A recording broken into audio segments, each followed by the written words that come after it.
Alright, so today we start our involuntary brake job. This is the Mazda T4000 truck.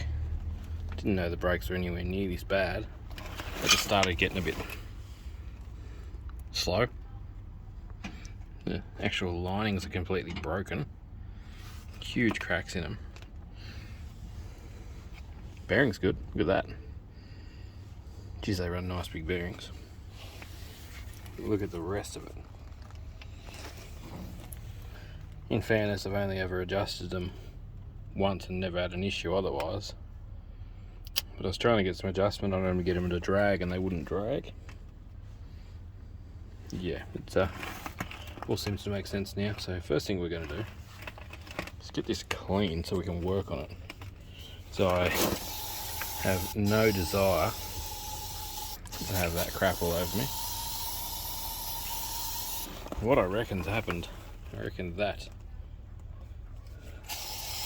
brake cylinder's leaking.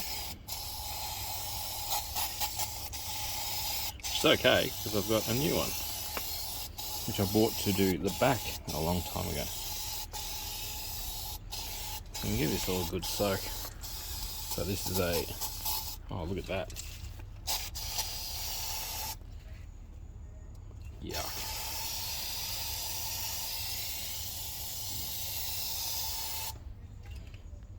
That's right. I'm not so worried about cleaning the actual shoes themselves up, just all the stuff that's staying and the actual brake drum itself. That feels fine. There's no nasty major lips. I'll probably just polish the one on the inside off a little bit and get that thickness measured.